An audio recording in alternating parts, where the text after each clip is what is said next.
So hello and a big welcome to the lovely Sinead Harnett. Hi. How's it going? Good, thank you. How are you? I am very well. It's always awkward doing that because we've been chatting for like 20 minutes already. And we've known each other for a long time. Exactly. Yeah. So on that, so to put context on that, we grew up in the same area, North London.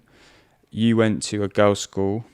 I went to a boys' school, but we didn't know each other in school, but we had mutual friends. Yeah. And then I was so desperate to know some boys, yeah, being you an met all girls. yeah, likewise.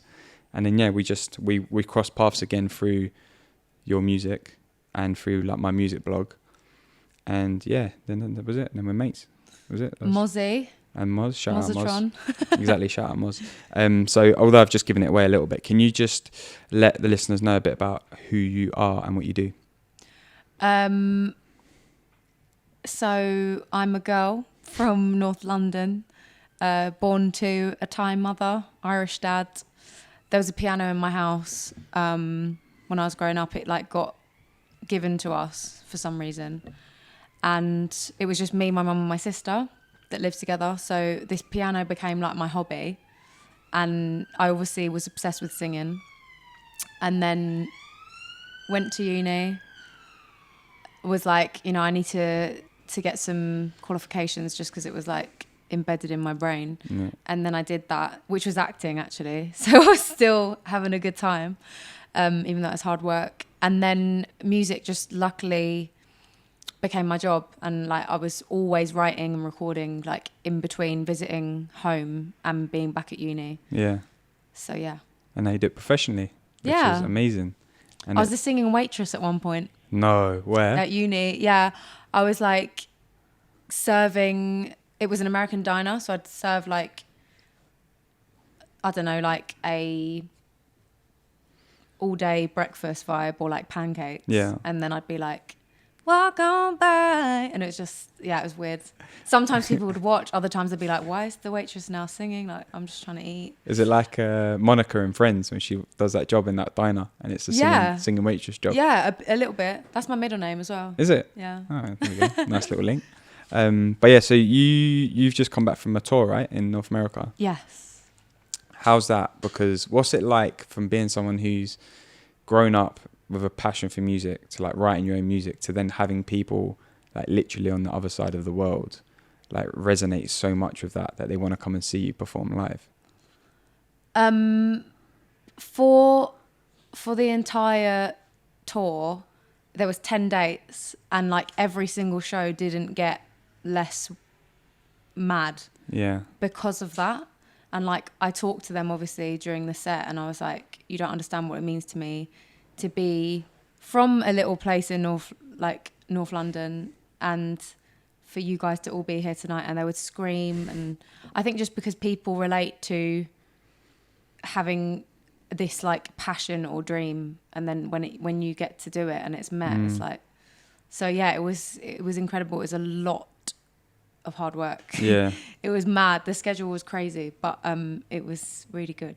How do you keep yourself in check through that? Like, because I always like I've been on tour with Moz and Jay, who are mutual friends, and I literally did like 3 days, and it was like the most intense 3 days ever, like three different countries. Yeah. And I was like exhausted. Like, so doing that for 10 days on your own tour, when you've got like, I didn't even have to perform, like when you've got to perform every night, like how do you keep yourself in check in terms of like making sure that you're turning up like as best as you can every night, making sure you're getting rest, or I don't know, like that kind of vibe, you know? The schedule was like, for the first 5 cities we were in California, so the venues were not in like geographical order. It was like one day was in LA, then the next one was San Fran, which is like an 8-hour drive, then back up to near LA and Santa Ana. Yeah. And so it was like darted around. So you sort of wake up, do the long drive, get to the place, do the sound check. And obviously these people that are doing the sound are just people that work there. They're not like people that know my music. Yeah. So every sound check was like quite an upward mountain, uphill mountain. And then I'd do like a meet and greet, and then I'd get ready and I'd do the show. And there's no time to do anything but be switched on and like be I guess, your best performing self. Mm. And I think how you get through it is you just remember how lucky you are and what a privilege it is to get to do that. And also I was like, this is my first tour. I don't know when the next one's going to be. I need to soak it all up. And I would get as much sleep as I could. Yeah. Like I would be sleeping on that coach. Yeah. Well, it wasn't a coach. It was a splitter van to like the next place. And, you know, I wasn't partying at all because I need to save my voice. Yeah, of course. Like 10 shows is quite intense. And I try and like take it there. Like I try and go to church in the set. Yeah. So I had to like just self-care really. That's it. And and I've been to like one of your live shows and they're like, it's sick because you do go like in with the vocals and you are quite interactive with the crowd and you make it feel like it's not a show, like it's an inclusive environment, which is amazing. But like you said, it's performance. Yeah. For like 10 days. I don't know if it was 10 days in a row or over the course of 2 weeks, but it's still, there's that intensity level to it, and it must be quite exhausting. Like, I would be exhausted. I'm exhausted thinking about it. You know? You know what I mean? Yeah. By the end, I wasn't myself. I was really, really shattered, and like it had become quite isolating because you're with your band, of course, and the TM and like this guy Tyler that was driving us around. And then there was another guy called Christian. So you're with your colleagues, but you're constantly confined, like in the splitter. Then you get to the venue, it's the four walls of the venue. I think the most nature that I got, which actually like calms me down and makes me feel at peace, was probably San Diego, because we had 2 days there. It was sunny. For the rest of the tour, it was like, it was mad. It's like, it's the nicest prison being on tour. Yeah. Because you don't really get much time to yourself or outside. So, by the end of it, I really needed a lot of time to adjust. I wasn't really ready to see anyone, and like loads of people flew out. My boyfriend, my cousin, like my mum, and it was a lot. What's the first thing you did when you came home then? Well, so the last show was in New York, and the sound guy actually hadn't turned the mic on. So I came out and I did my big, like, dramatic walk, and then I started singing and nothing came out. And that was really hard to be the finale show, because obviously we as a band had like got this so tight, and you know, I just learnt you get what you're given and you just have to make it as good as possible. So I then spent 4 days in New York, and then I flew home. And so I was sort of semi-working in New York. There was like meetings to do. And then when I got back here, I launched straight back into work. So I don't really know what's the first thing. The first thing I've done is worked. But I've also cooked for myself. And like, you know, like when you just want to nest and like have a bath, I've got to do all of those things now. Yeah.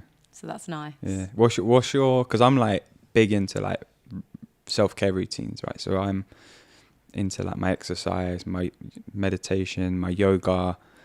You know, there's other things that fall into that, but they're the kind of main three things that I was like, when I'm here, when I'm home a lot, but like when I'm here and I'm busy, I try and make sure I fit them all into, like, because I know that if I can do all of those things, I know that I can show up as good as possible in every other area. They're like my like non-negotiables.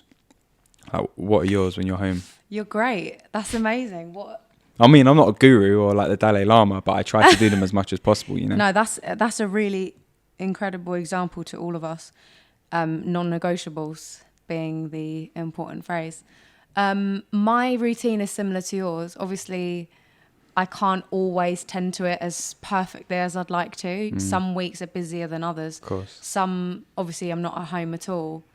I got into this phase for a while where every Monday morning I'd use Headspace, the app, and then I'd like open the curtains and like speak to the universe and be like, what do I want to achieve this week?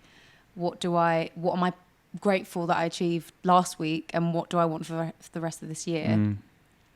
That's fallen off a little bit just because Mondays sometimes I might have gotten in late from the studio on a Sunday, so it Yeah. might not always happen. But generally, meditation. I really enjoy cooking for myself because I know what's in the food. I was telling you earlier, I've recently cut out meat, so like I'm getting more creative with cooking because you have to. Yeah. You don't want to eat lentils every day. And even though I'm always thinking about work, I try to see my friends and family like as much as possible because I feel like being balanced is what we all are chasing, but it's just hard to do it. So you really have to make the time.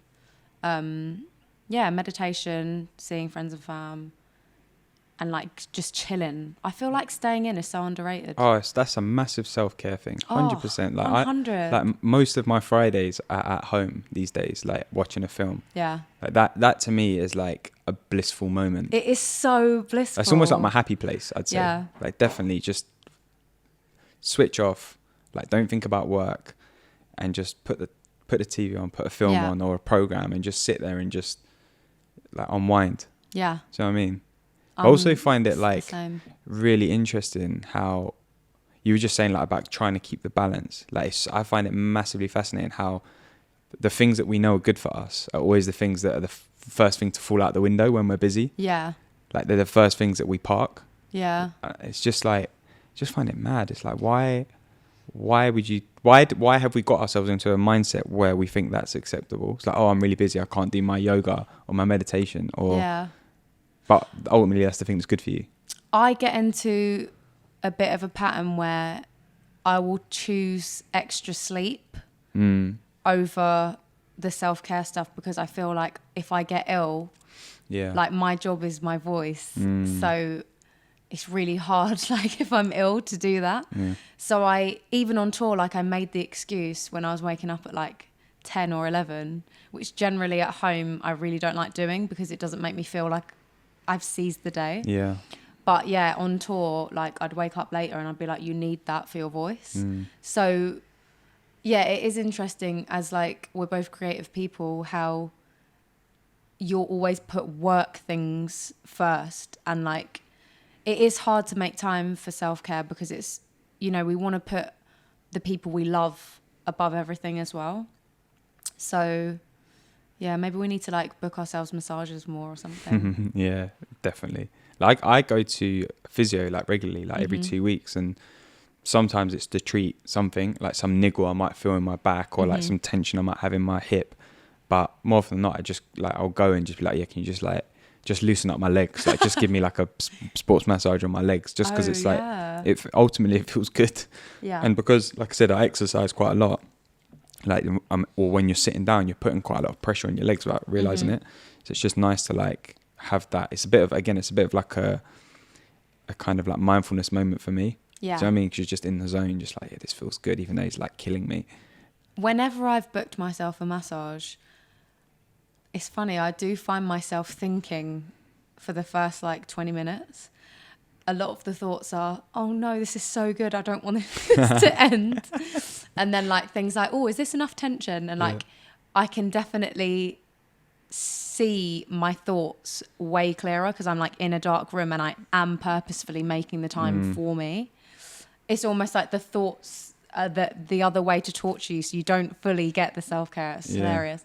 But then by like the last half an hour, I'm like, I'm really pleased I did this. Like, this is the only time that I'm not at the computer, like sorting out admin, or at the microphone trying to do a good ad lib, or on my notepad trying to write the best lyrics. So yeah, that's something, when you book time for yourself, I think it's so much easier to do the self-care. It's just when work gets on top, it's pretty tough. Yeah, 100%. To keep that up. And that's, again, it goes back to, that's why it's important. That's why I call them non-negotiables, because it's like, that's how they should be.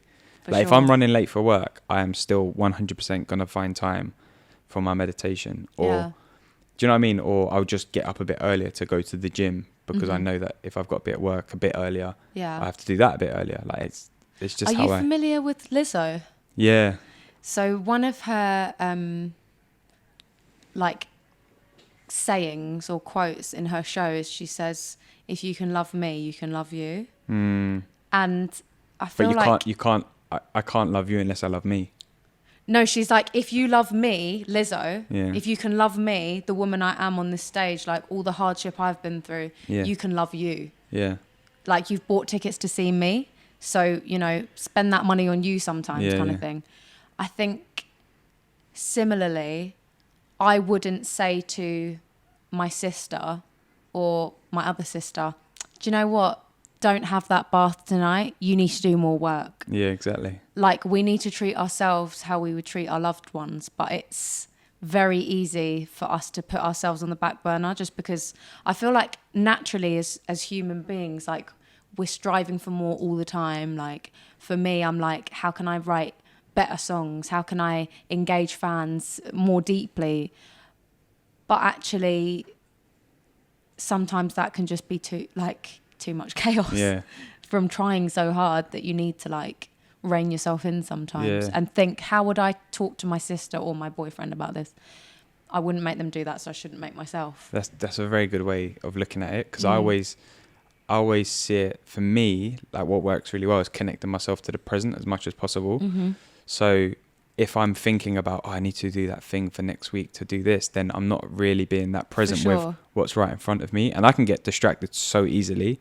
Like, I'll start one thing and then I go, oh wait, I've got to do this thing. And then I'll start doing the other thing, and then I'll jump to, like, a completely different thing. Yeah. And then I'll be like, oh no, wait, I was doing this thing, wasn't I? And then have to be like, okay, 20 minutes, let's just do this, and let's just do it.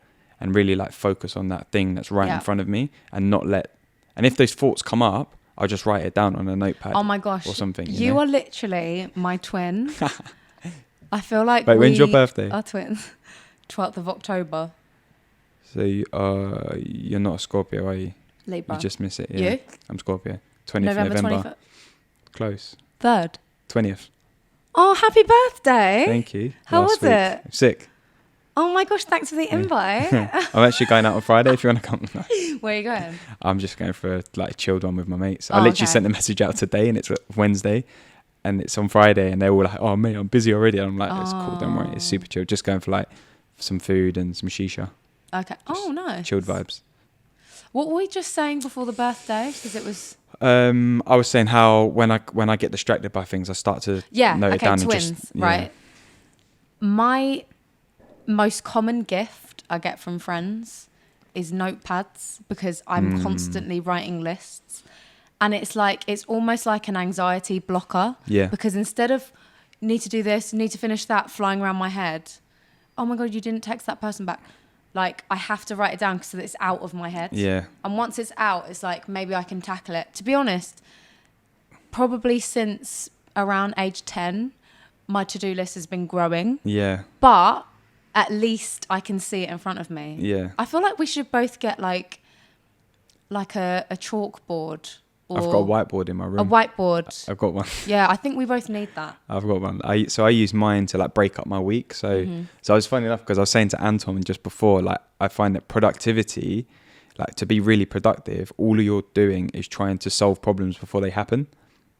So, like, I've got like checklists on my phone for everything. So, like, when I come to record a podcast, I've got a checklist of all the stuff I need to bring. So before I leave the house, I quickly look at my list and say, got that. And then I even used to have a list of stuff that Anton needed to bring as well, just to make sure he had it all. And I just, like, everything is, like, listed up, or it's, like, just a way to make that process a bit easier for me. And my whiteboard, I split it into 6 sections. So it's Monday, Tuesday, Wednesday, Thursday, Friday, and then Saturday, Sunday are, like, one thing. And normally on a Sunday, I'll sit down and I'll go over everything I need to do that week. So it might be confirm an interview, it might be the actual recording, the editing, the emails I need to send, the research I need to do, the podcast I need to listen to, whatever. And I'll write it all in one massive list, and then I'll break it up across the week. So I'll go, okay, Monday, I'm at home, I'm working from home, I can get the editing done because that's the biggest chunk of time. I can also confirm the interview for Wednesday, and then I'll just break up every task across the week. So when it comes to Thursday, all I do is I look at my list and go, okay, I've got to do these 4 things, and I can get them done. So it's all like Have you ever read The Subtle Art of Not Giving a No. F? No. But it's on my very long book list. This book really, really helped me a lot. Before I read it in January and in Goa, And I would say that's the last time I had a really, I guess, like, I'm trying to say this diplomatically, but like my last big low was in January. And I read this book, and I'm not one of those people that's like, self-help books, like I just think read fiction, read non-fiction, you know, like there are so many different ways of coping with life. But I just found this book came to me because someone got it for my dad, and then I was like, for Christmas, and I was reading his, and I was like, I'm gonna get myself this because it's just really funny. And like when you said about you prevent problems before they become problems, this book is basically saying that life is filled with problems and hardships and suffering, and that is normal, and that is actually meant to happen. Yeah, of course. And just like understanding that notion took me out of my own ego that was like, oh, why is it happening to me? Or, you know, because our ego will convince us the world is against us, and it's, oh, we're going through so much, but actually everyone is going through something. And it's all about how fixing problems is happiness, not the pursuit of happiness itself. So when you said about you preventing problems, I was like, oh, you're kind of doing it naturally without having read the book. Yeah, because it's like, that's what brings on anxiety for me. It's not the only thing. That's like one of the things that it will start the process of anxiety kicking in is when I feel like I've got too many things to do. Yeah. And then I'll get really like, and then I'll start worrying about, I'll have the fear of the unknown. So I kind of need to keep stuff as it sounds really like a little bit, you know, like a bit too keen, but like, do you know what I mean? It's like, I do have to keep stuff organized so that I know that stuff is there, and I don't then have to worry about it until I have to get to do it. So, but that being said, I'm also like a totally go with the flow kind of person. It's like, you know, I've been, for example, researching, even though I know you fairly well, but like researching you and like your songs and your lyrics and, you know, doing stuff, but it's like, we haven't spoken about any of the stuff that I'd read. Do you know what I mean? So it's just like, I'm of like also totally going with the flow of stuff. So I think it's that having that balance of between like, flow and plan. Yeah, there's a space where it crosses over, and it's like, for me, like I can't go with the flow and record, edit, produce, book guests for a podcast. Like that stuff isn't going to happen if I go with the flow. So I have to make sure that stuff is in my productivity chart. Yeah. But other stuff, there's so much space for the flow. But I feel like if I don't have the stuff organized, there's less room for the flow because the two worlds start to collide too much. Yeah. So I agree. Yeah. But one of the things I did want to talking about my list of stuff was, so obviously, like I said, I've been obviously following your music probably since you first, or pretty much soon around when you first started putting it out, like a long time ago. And I've noticed there's like a shift in the kind of the type of music you make, but also like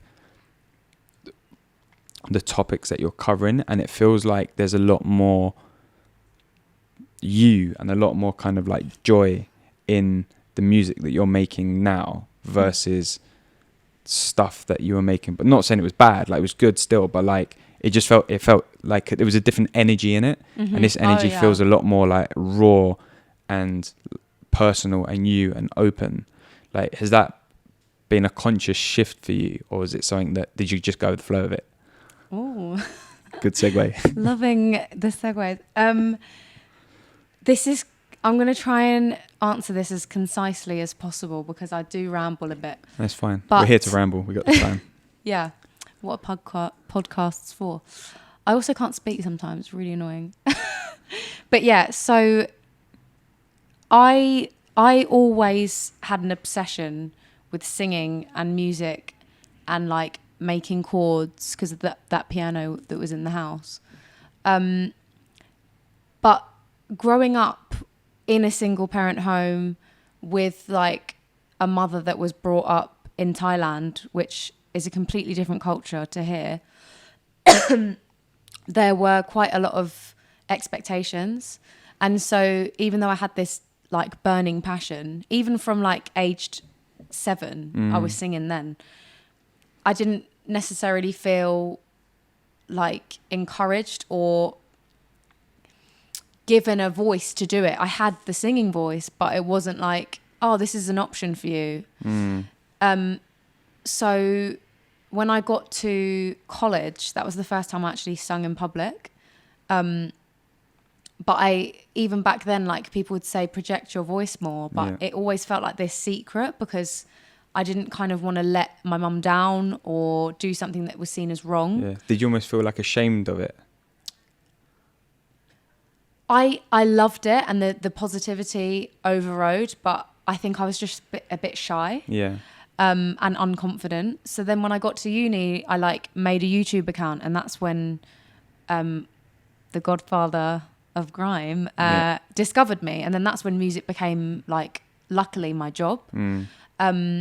But that little girl, you know, the inner child that we all have, was still there, like, with a very loud voice.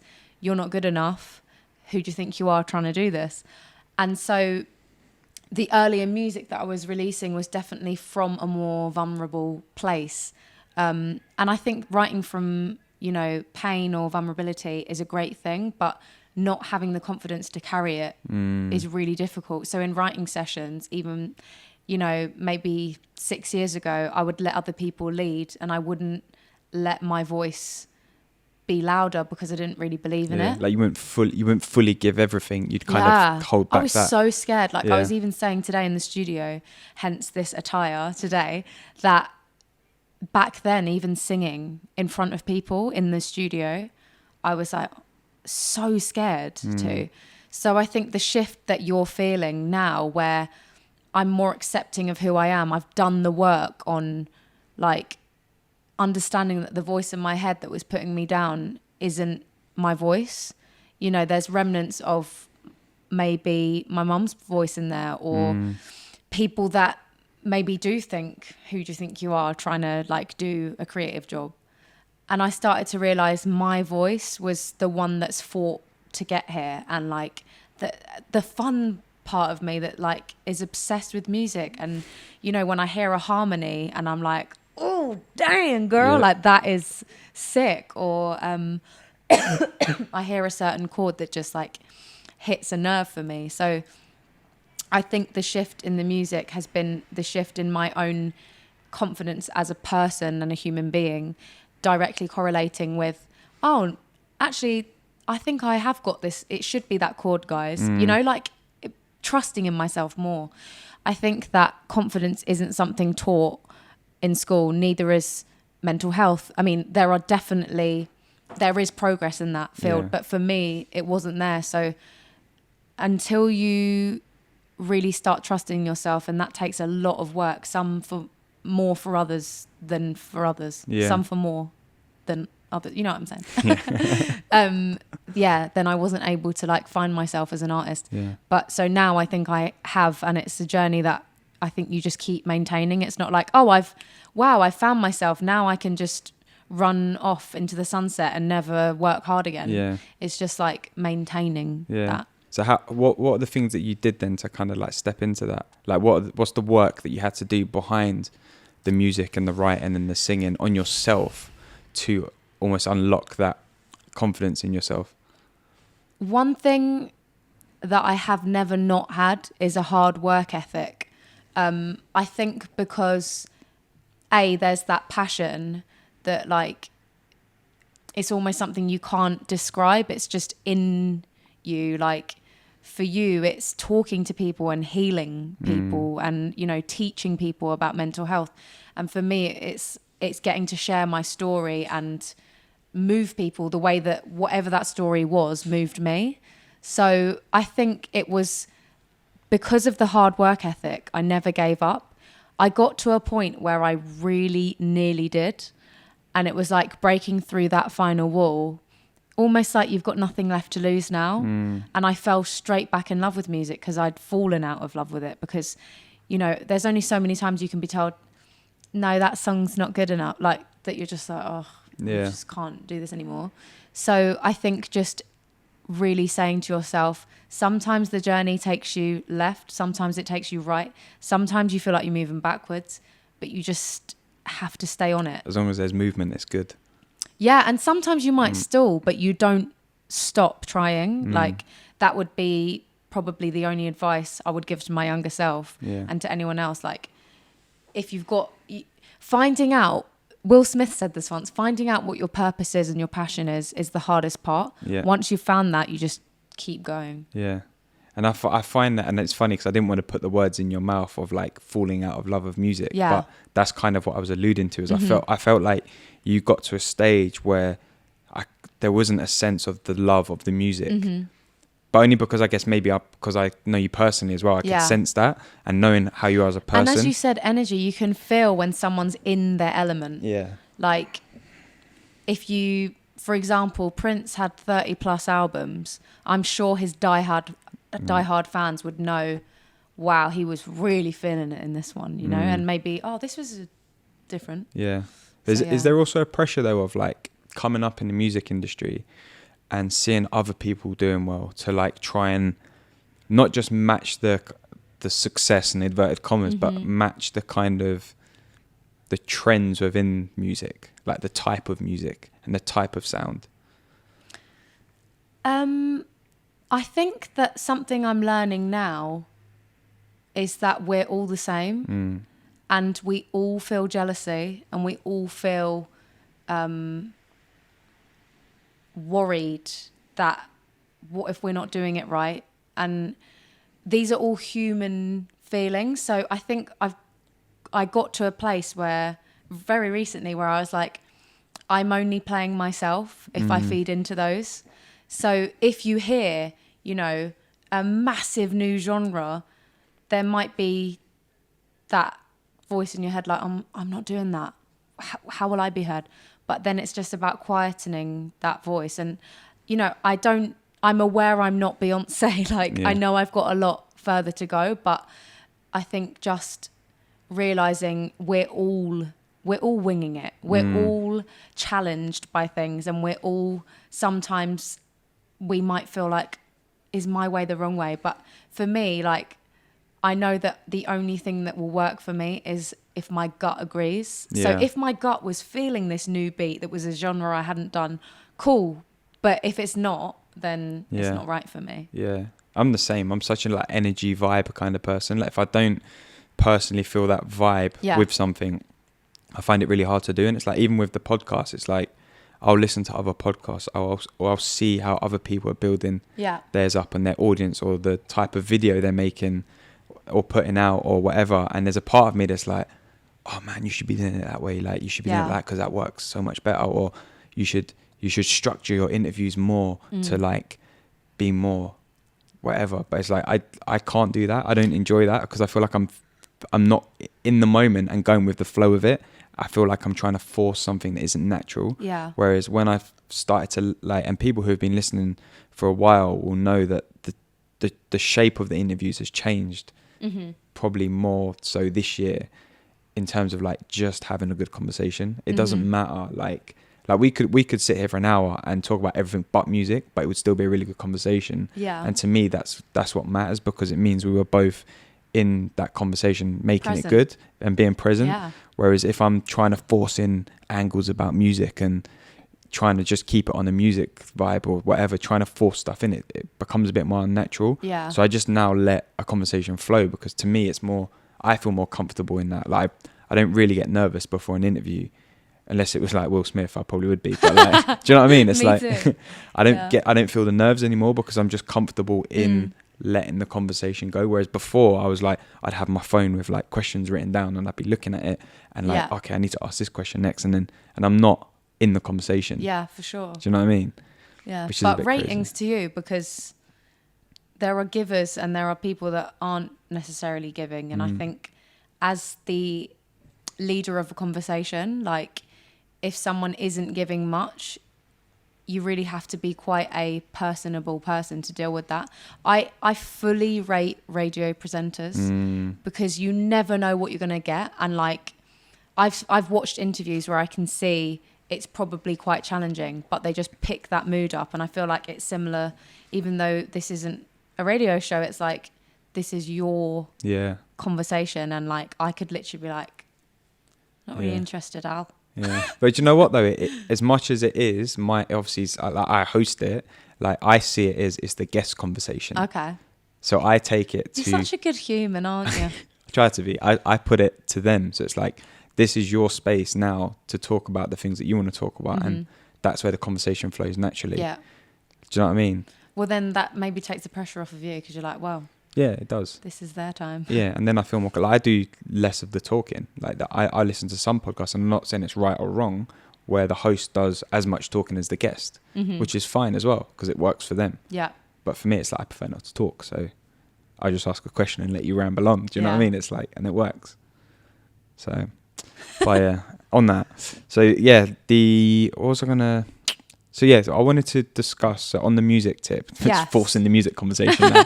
Like, because what we were talking about before about being more confident in yourself to then create the music and stuff. Obviously, been listening to your album this week to kind of get me in the mood for like a type of conversation. And you said at the very beginning that you were in a vulnerable space making music. But I almost feel like listening to that was almost a very vulnerable album because it's called Lessons in Love. And it's literally all about the hardships and with the good stuff as well to do with being in love and relationships and everything that kind of comes with it. Like, because to me, I'm like, I kind of understand like being able to write about that stuff, but also there's a little bit of me that's like, oh, talking about love, like that's a bit personal. Do you know what I mean? But I feel like you put a lot out there because you felt confident. You had that confidence to be like, to share. Yeah, to share stuff. Do you know what I mean? It's like, how do you get yourself into that space when you're writing? Like, do you have like a zone that you get yourself into when you're writing, or do you just like write stuff down as stuff comes to you? Like, what's the kind of process behind that? I think the difference between what I described earlier is that I was not only writing... I can write from a vulnerable place now, but I've got the guts to stand by it and release it and be like, I believe in that. Whereas back then, I was also releasing it vulnerably. Like, I just didn't know that dreaded question we all ask, am I good enough? You know, it was like that. Whereas now it's like, if it's the truth, for me, how can that not be good enough? Because it's real. But also, if it's the truth for you, there's likelihood that it's going to be the truth for someone else as well. Like someone will resonate with that more. Yeah. It was like the more I trusted in myself, the deeper I was willing to dive into the personal, the autobiographical. So you asked about the process, right? Yeah. So obviously some of the songs are older than others on the album, but my writing process is similar across each song, which is kind of similar to you and how you are trying to be each day. I get into this present mode.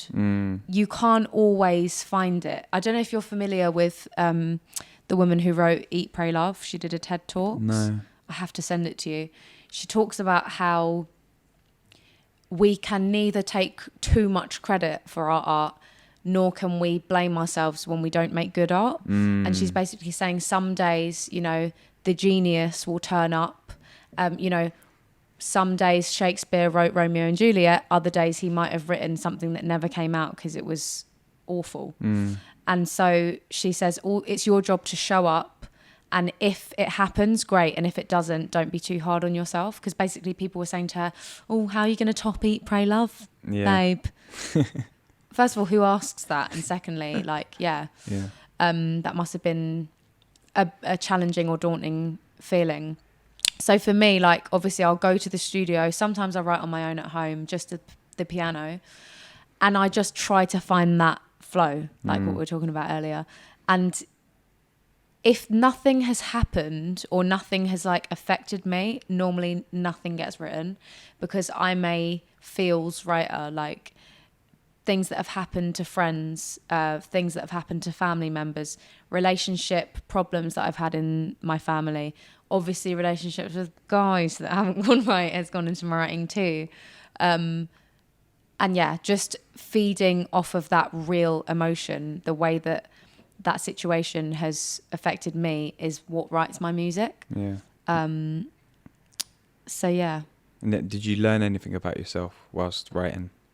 some of the tracks or the album itself? Or Each track is a lesson for me. So track 1 is called Lessons, and that was my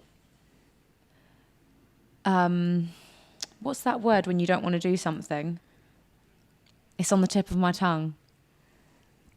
When you don't want to do it, right? It was my reluctance to fall in love again, because I've managed to attract very similar energies, which has been quite toxic. And it's a love that I have to chase. And so with the new relationship that I had found myself embarking on, I was like, whoa, I'm too scared for this to happen. So that was about the apprehension of love. And song 2, Leo Bear, about my nephew, you came to the screening, is about unconditional love. And you know, I joke about it in my live show. I'm like, he's the one guy that hasn't let me down. But that was a song that was pure joy, like just pure innocence, and like finally feeling this take a bullet love. Like, I've never had a little baby I hadn't up to this point had a little like youngster, and he just changed my world really. Pulling Away was about like what's the word? It was a betrayal. So it was like, no matter how much I was trying to forgive, like I couldn't quite get there. So I was always like pulling away from this person. So anyway, my point is, like, I can't even remember what you asked me now, but each track is a lesson. And what was your question? What you learned about yourself. If you learned anything new about yourself. So I learned that I was often running into relationship-wise, or not even just loving relationships, like friendship as well, into these toxic situations. And I really learned from the album that my greatest lesson in love so far, you know, once all 12 were ready and I was like, wow, what does this say about me? Was, even though there's pain on the album, even though there's examples of like really, really sad times that I've had, the greatest lesson is learning to love myself. And it was almost like the therapy of writing that album, along with the fact that I was able to celebrate these songs, even the sad ones, is what helped me on my journey to be like, look, you are who you are. You can't change that. You have to kind of learn to accept that in order to move on. And at every single show in America, I was like, this is my invitation for you to love yourself and you to be on your journeys of self-love. So yeah, I think what I learned about myself is I've been through some stuff, as we all have. Yeah. But I'm able to be like, cool, that's part of me, wear it as a badge of honor. Yeah. And look after myself. Yeah. I think that's super important, because I'm kind of like in a phase at the minute where, so I haven't had like a serious relationship for like 6 years. It's a long time, right? Because I've kind of chosen not to, because I spent at least 3-4 of those years putting in work on myself, because I had to. Because at the time where I broke up with my ex-girlfriend, I was in the worst place I'd ever been in my life. Not because of that, like I was in that place during the relationship, which is part of the reason why we broke up. So I had to put the work in on the self-love side to build and basically the whole journey I've gone on through the podcast and through everything. And now I'm in a place where like I feel like my self-love level is really high, but I've got that reluctance to fall in love, because I know that I'm the kind of person that I fear I might lose myself in someone. And I've got so many amazing positive things going on, but like losing myself in someone in a good way, but it can also be a bad way. Yeah. Because I have got so many amazing positive things going on that I feel like I fear that if I throw myself in love with someone or in that place, like a lot of that will slide away, even though I don't want it to. And I don't know if I'm quite articulating that well enough, but I'm kind of in a position where this year, having met someone who, and we're not like together in a relationship by any means, like we're like really good friends, but like it's the first person I've met since my ex 6 years ago, where I felt genuine love for another person again. Yeah. And I don't mean that in like, oh my God, I was in love with you, but I felt like it was the most open I've felt around a person in that way. Yeah. And there was something really interesting in that, because then the reluctancy came in of like, the guard went straight up, like, oh my God, like you can't feel like this. Like, what's this? Like, you can't be doing that. Yeah. And then it's trying to like, I've been trying to like work on that, like not having that guard up and just letting the love flow. And it's like, if it happens, it happens. If it doesn't, it doesn't. And it's like, she lives like the other side of the Atlantic, which is, you know, part of the reason why we're not anything formal. Yeah. But when we chat, it's always good vibes, good energy. And it's always like, and she's a total like, she's more of an extreme than me with like the whole living in the present and like, do you know what I mean? So, and she's got like loads of her own projects going on. So we're kind of very similar, but very different. And it's like, I just feel like for me, I haven't had that feeling for a while, and I got really scared by it, which I thought was quite interesting. And like I was saying to you before, even when we're together and I've like been to go visit her a couple of times in Canada, like there's something that still holds me back, and I don't fully let myself enjoy the moment. Yeah. I'm still like holding myself back and worrying about, I don't know, there's something there that's like holding it on. And I feel she's the same. Okay. I feel the same thing from her. She like holds herself back a little bit, which is quite interesting. So, and that sounds really awful when you explain it like that, but it is nothing but love between us. But there is something that's like, there is that reluctancy, which is quite interesting. You said that about that song. When you were telling me about your schedule, I did think to myself, where's the room for the love, interest? Yeah. And I think we're so scared to break our routines because it's what helps us feel sane and in control. Yeah. The problem that scientists face is they can't explain love because we're not in control and we can't plan anything. I think the only thing that you can count on is your gut. Yeah. Like my gut has told me, you're getting in too deep. You need to chill out. Yeah. And it's always been right.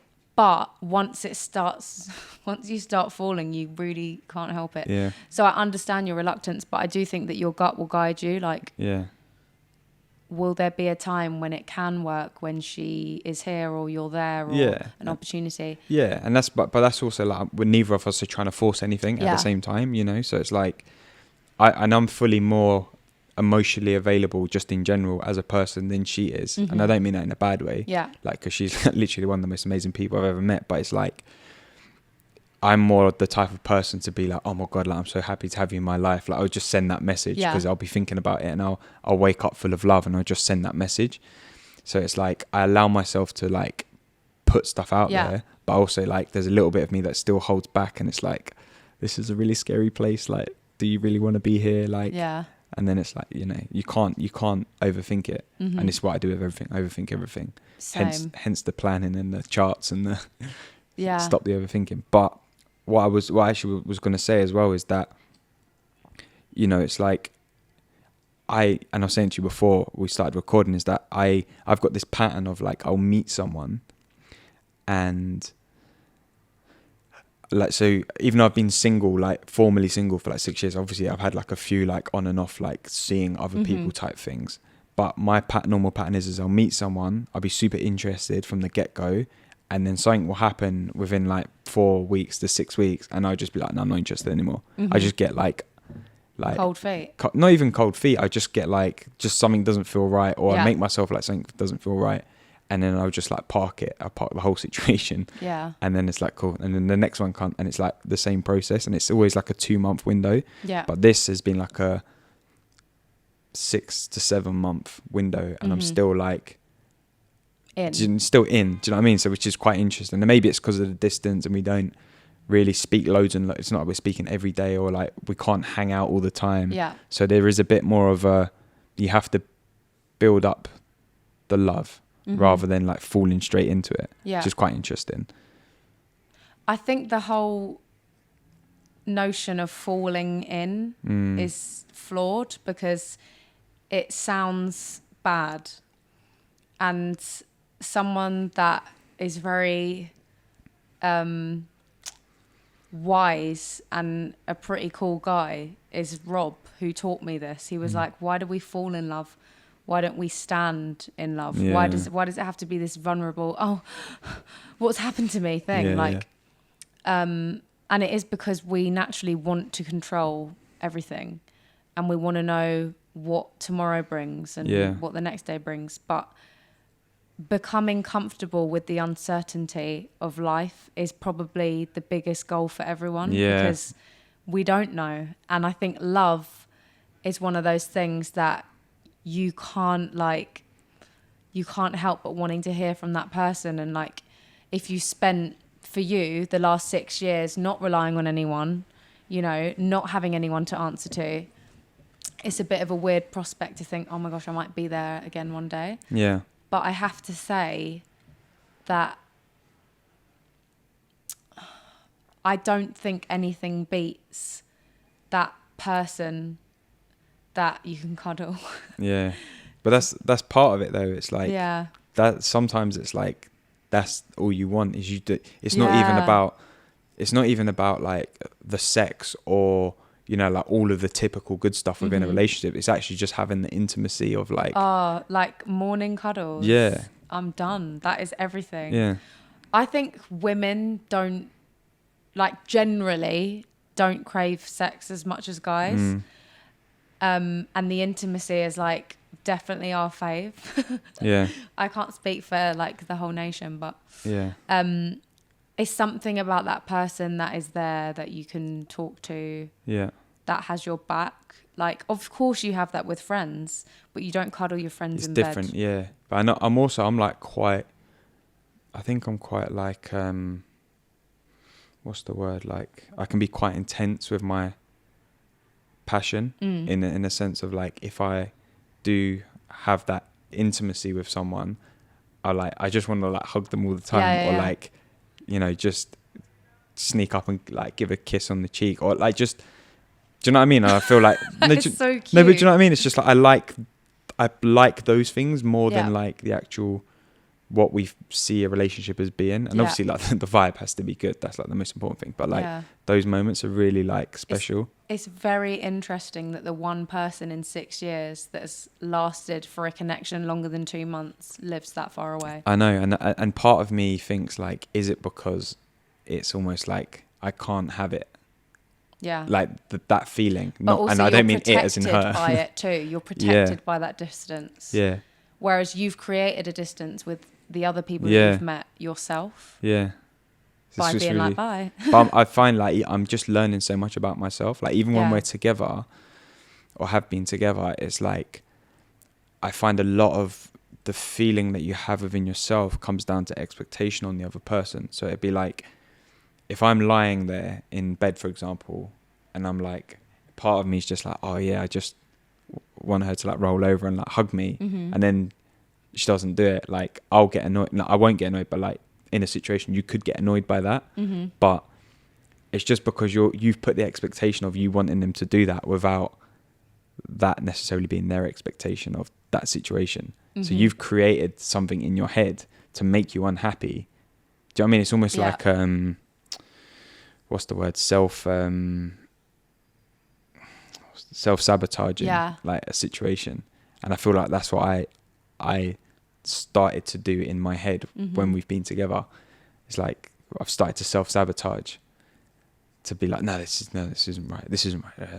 But then I'm like, no, chill, man. Just be here. Just be like in this moment. Just enjoy. Like, it's mad. I react to any sort of like argument with, when I love someone, I react by pushing them away always. It's almost like, at least if I pushed them away, I was in control of losing them. Yeah. We're all human. Like, this is very natural. Yeah. And we need to not have expectations, but we're trained to have them from young. We're trained to expect a house, expect a car, expect a great job. Like, well, if we're luckily born in the first world, which you and me were. Exactly, yeah. And like, yeah. I think it's interesting that most of us are trying to unlearn so much that we learn, whether it's from a parent, a breakdown in our parents' relationships, a breakdown in any relationship in our family that we might have seen, like not getting on with people in school or not knowing where we fit, like so many things that we learn and taught in the media and like even taught in school. We're just unlearning so much and almost becoming less of the identity we felt so comfortable, like we felt more comfortable embodying and realizing, hang on, nah, I'm just a part of this earth. I'm a grain of sand and I need to see this earth and try and save it before it goes, not be some hot shot. Like, yeah. Which is why the juxtaposition of being an artist is mad, because yes, I'm on stage being like, hey, but then I'm actually not an attention-seeking person. Yeah. You know, it's maybe we're all contradictions, because I've got Instagram. I'm like, hey, buy this song, come to this show, doing this. But a big part of me is like, why do I think why should anyone care about this? You know, it's interesting how complex we all are. What's been your biggest unlearnings? You've got a really good question. Some of my biggest unlearnings have been that I am enough, because I've never felt like I am. And I know that's an egoic thought, but it still nonetheless is a eating away at you thought. That being present and not worrying, I mean, I still worry so much, but not worrying about tomorrow so much is really important.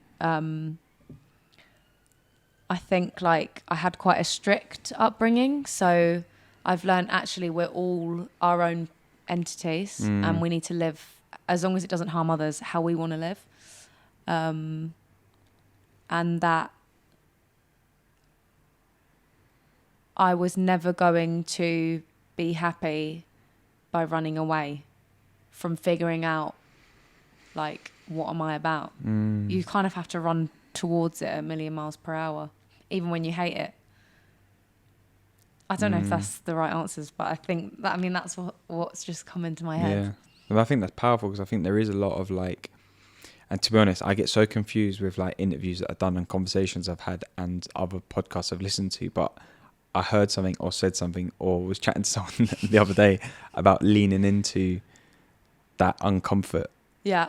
Like when you feel the uncomfort of something, you have to lean into it to get comfortable with it, so that you can then better yourself off the back of it. Yeah. And I feel like part of like the stuff that you were just saying there is leaning into the I am enough. Like when you're saying to yourself you're not enough, you have to like lean into that to be like, but why am I not enough? To understand why you are enough. Yeah. If that makes sense. And that's like always how I break everything down, is like trying to part of being present is like, no matter what the situation is, no matter like what you're feeling, good or bad, is like you should feel comfortable in that situation, because the more you can become comfortable in that situation, the quicker the next moment and the next feeling will come along. Because if you get yourself caught up in that negative situation or feeling, for example, you then just create more negativity around it, and you end up in that spiral of like, this is bad, that's bad, like, you know, that overthinking, that over feeling, that over everything, instead of just being like, okay, it's cool, like, I'm angry right now, I'm hurt right now, I'm sad right now, that's fine, because it's a temporary situation, it's just going to pass. So leaning into it is identifying it rather than being stuck in it. Yeah, it's becoming comfortable with it. It's the thing of it's the quicksand analogy of like, if you're stuck in quicksand, they say don't move about, because you make it worse. And that's what we do when we're in a negative mindset. We're moving about. It's so hard to try and get out of it that we're actually just sinking deeper into it. Whereas if you just like leaning into it's not the right. Have you read A New Earth? Yeah. Yeah, Eckhart Tolle says Yeah. like say what it is, and then you're immediately detached from it. Yeah. I'm really depressed right now.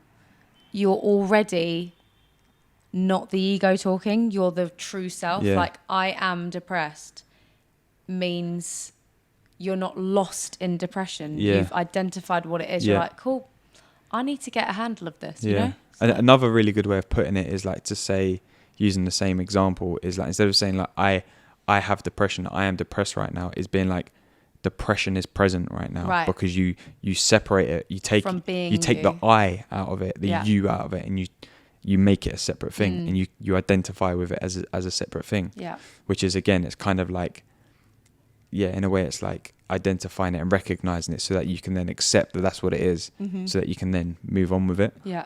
Which is super important. But earlier you mentioned something that like you would give advice to your younger self about. Yeah. What, I can't remember exactly what it was, but what would be 3 things that you, if we could go back in time and speak to a younger Sinead, like what would be 3 things that you could, 3 bits of advice you'd give yourself to start doing from that moment?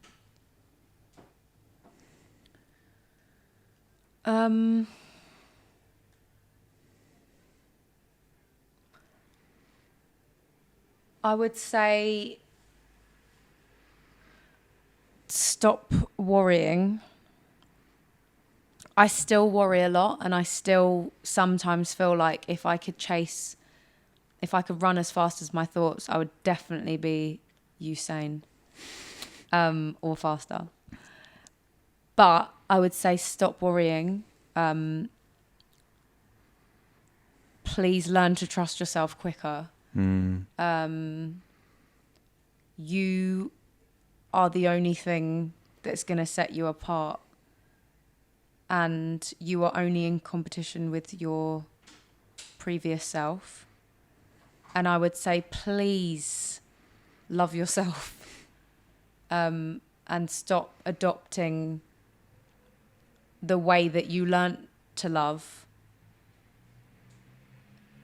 as the only way you can. Oh, I like that. That's powerful. That's powerful. I like that. Like what makes you think that? Want to say that? Yeah.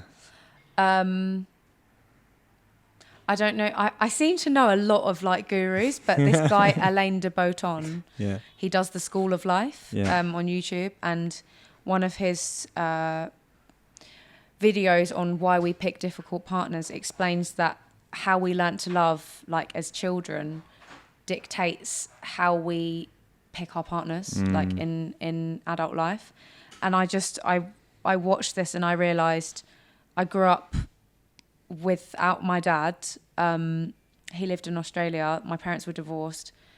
My mum has had a really, really difficult life. She's from Thailand, and she was one of 8, and it's just like, it's a whole different world there. And she moved here to kind of make a life for herself and stuff. So because of that, she couldn't be around a lot, and she had to work and stuff to bring us up. So my version of love from young was that life is hard, and that kind of indulging in love wasn't something we could do. It wasn't like read bedtime stories and like, I don't know, like actually get to spend quality time together. So it was and also I think like East Asians they are quite hardened. Like, I don't know if you know much about like the Vietnam War and stuff, and like they've been through a lot. Yeah. And so I do believe that this is within our blood. Even how we were talking about the fact we're not eating meat, like how these animals are treated, if we're then eating that.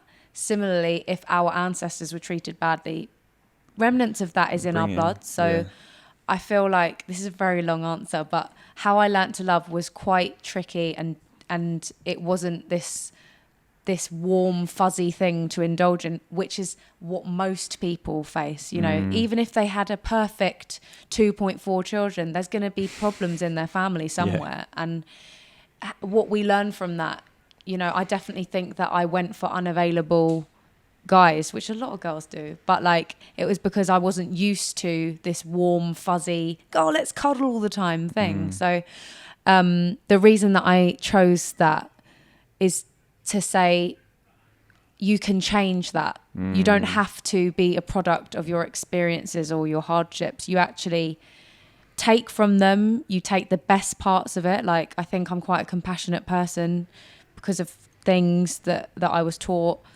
and that's nice. But I also might have been quite a cold person, and I've tried to change that and let people in more. So that's why, because I think we mustn't believe we are defined by anything. Yeah. Anything, really. Like, sorry to put words how in can your you mouth, define anything? That plant is green to us, but it Yeah. might not be to an alien in Saturn. Yeah. So, like, just we aren't defined by anything. Don't get me started on the We're philosophy ever stuff. evolving. Yeah. On what? On the philosophy stuff. 'Cause I'd just Okay, say, no, we'll I'd, be here I till would, I would say what midnight. is green. But yeah, no, I totally agree. I think there's a level of acceptance, and I don't mean it in a bad way. I think there's a level of acceptance with your feelings. Yeah. Like, it's fine to feel either way. Yeah. Do you know what I mean? And it's about learning and evolving through accepting. Mm-hmm. I think it's important to say as well, like, there are and were incredible role models around me, some newer than others. And that I never mean to sound too woeful. I like to be honest, because when I was an artist, I had this when I was a young girl and I was looking at artists, I had this like bubble wrapped image of like, oh, Whitney just is really happy and like she had really supportive parents, so I can't ever be. Yeah. And actually, I've watched the documentary. Yeah. Like, most of us are healing, like, vulnerable characters, and it's okay for us to share that and be honest about it, because we all are striving for something. And I just think when we're trained to believe, like, if you don't have this, then you're not going to get that, then it's just like, I think if I knew what I know, if I was a younger me and I knew the future, I'd be like, oh, it's okay. Like, this isn't meant to be easy. I don't think anything worth having is. No, definitely not. Definitely agree with that. So I got final two questions, which questions I ask everyone who comes on the podcast. First one is, obviously, Dreamer's Disease is the name of the podcast. Mm-hmm. What would your definition of Dreamer's Disease be? Like, the phrase, not the podcast. My definition of Dreamer's Disease would be, I don't think this is going to be right. There's no right or wrong. It would be, dreamers are both blessed and cursed. They never give up, but they never stop trying to get more. So the disease of being a dreamer is a real thing. Yeah. Sick. I like that. That's good. I like that because it's always such different answers. Yeah. It just goes to, like, I like it because it's so nice to see how just two words can have so many different connotations, and how other people can just have their own understanding of it. It's just super interesting. And then the final question is, what does happiness mean to you?